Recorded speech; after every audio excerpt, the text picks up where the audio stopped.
what's up everybody? Welcome back to Lifted Noise. My name's Raul, and in this video I want to share with you how I finger drum in the MPC Live.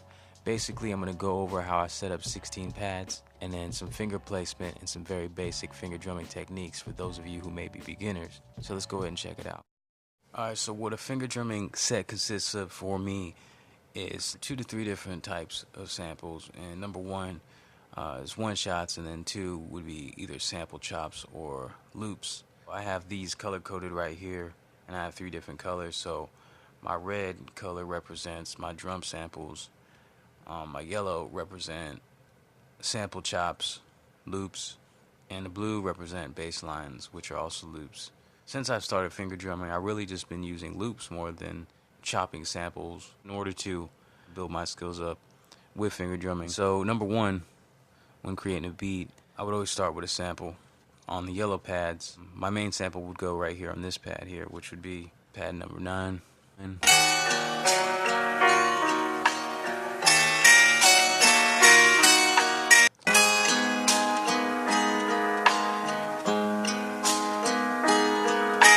So from here, when I have a basic sample that I like, I would move on to my drums. So I'm going to talk about my drum layout right here. I have my kick here, my snare is here, I got a hi-hat right here, a shaker, moving upwards, got a ride sample.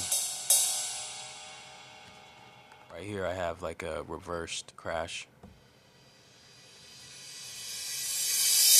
At the top I have a crash itself, so this is set so it's cut off by this crash. So I use this to create transitional sounds, to create a nice change up from one sequence to the next. So this cuts this off real quick. I'll demonstrate that. Okay. Alright, so the next thing I want to state is that all the pads right here, from here to the right, I mostly will be using my right hand to trigger, and then the pads from here to my left, I will be using my left hand to trigger. But my hands do cross over every once in a while. I'll use my hand right here, my right hand, to play a pad over here somewhere, or I'll use my left hand to play a pad over here somewhere. I've never really observed it to say when it happens, but I'll just play a drum beat real quick and see if I can illustrate that for you in action.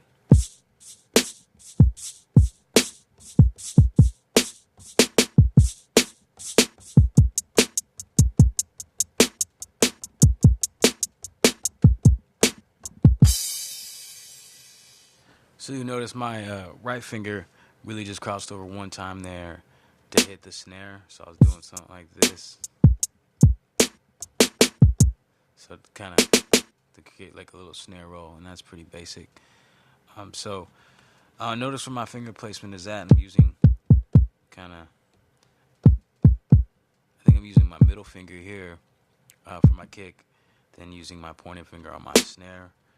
I have my right hand pointing finger on my hi-hat, and then over here I have a shaker that I'm triggering with my middle finger.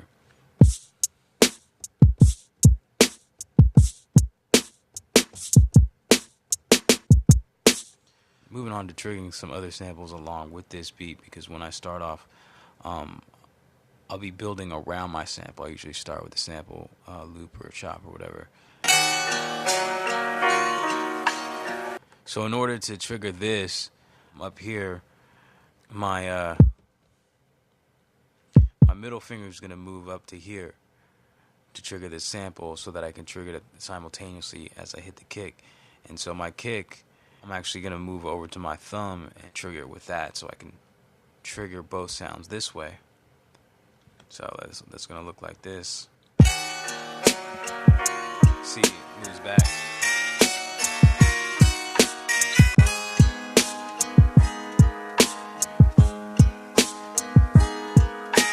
Then you also notice that I triggered another sample over here with my middle finger. So pretty much any sample that I'm triggering, any one of my sample chops or loops, I'm going to be using my middle finger that I would be using for my kick if I was just triggering these on their own without the sample.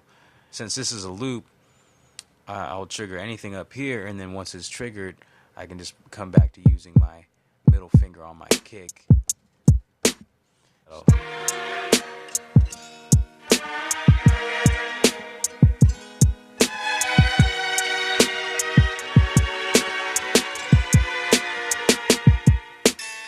So it'll look like that. Real quick, if you are at a super beginner stage in your finger drumming experience, go ahead and just practice something basic like your kick on your 1 and your snare on your 2, kick on 3, snare on 4.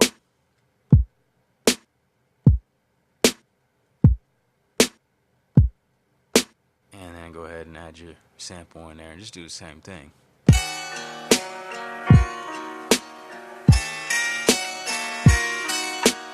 Here's another thing that I do. I'll actually use both of these fingers on my kick if I want to do like a double kick sound, like it'll look like this with the sample.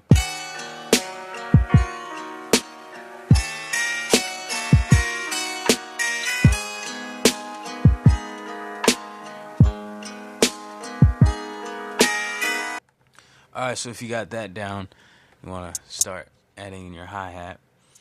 From watching some other people, I've noticed that they might put 2 different hi-hats on these 2 pads, but I just put my hi-hat on 1 pad, and what I'll do is I'll show you real quick. If you notice it, each press kind of sounds slightly different, cycles through, and I use the cycle in program mode, and then in under LFO modulation, you want your layer to be set to cycle rather than the default velocity.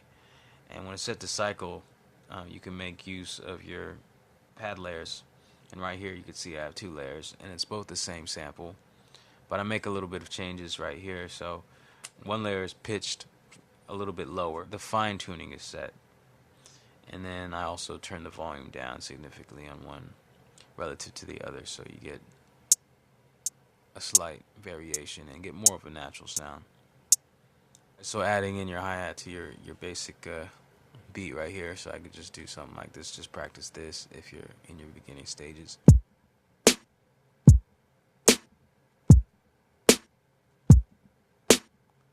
then double up on your hi-hat. Maybe add in a shaker. And we do that on the 1 with the kick.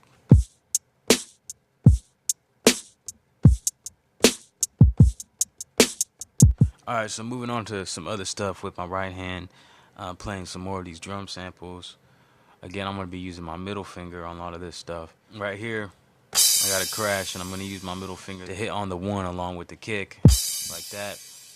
And this will usually be done on a transition when I come back around to another sequence. So I'll just play this out real quick. I also have a ride here, so I'm going to use that in conjunction with my reverse sample to lead into another sequence, and this is how it's going to sound. So let's just start off like this.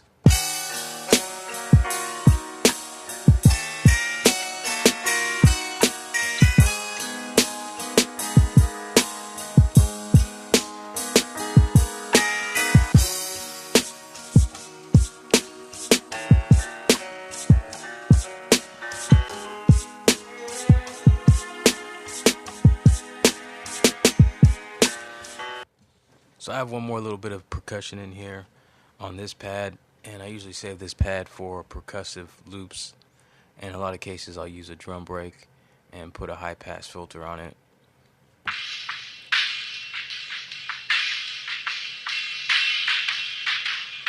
I'll do that just to add a little bit more depth, a little bit more movement to my beat.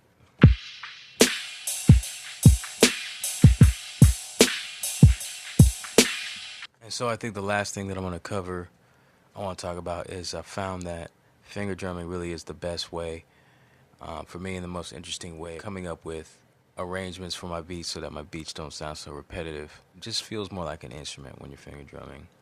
It's just a lot more fun. And so being able to do that and trigger different samples, you have command of what samples you're controlling and when they're coming in.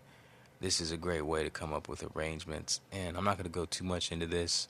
I'll just show you one little tip for creating an introduction, like an intro section of your music leading into, say, like your hook, your chorus, and then I'll just leave the rest to your imagination to whatever you want to do in your creative expression and freedom. So a lot of the times I have the same formula for coming up with an introduction for my beat. And what I'll do is I'll just take my main sample, which is the core idea of my beat, and I'll just play that, and then I'll introduce percussion slowly, and let it build up over a couple bars, 2 to 4, and then I'll lead in and drop the beat right there. I'll just bring the beat in along with the bass line, which I didn't go over, but I will just show you and demonstrate that, and then we'll be done.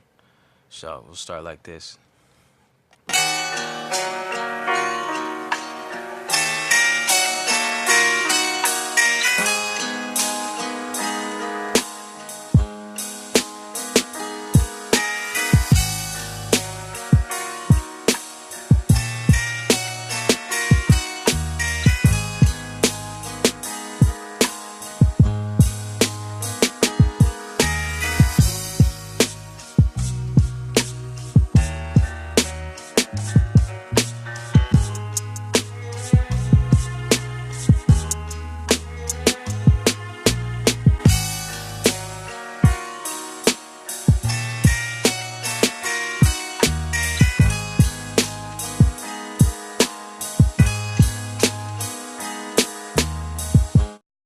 Alright, thank you for joining me. I hope it was of some kind of value to you.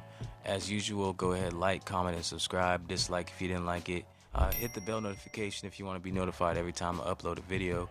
I'm putting one out just about every other week now, focusing on some other things, trying to find some balance.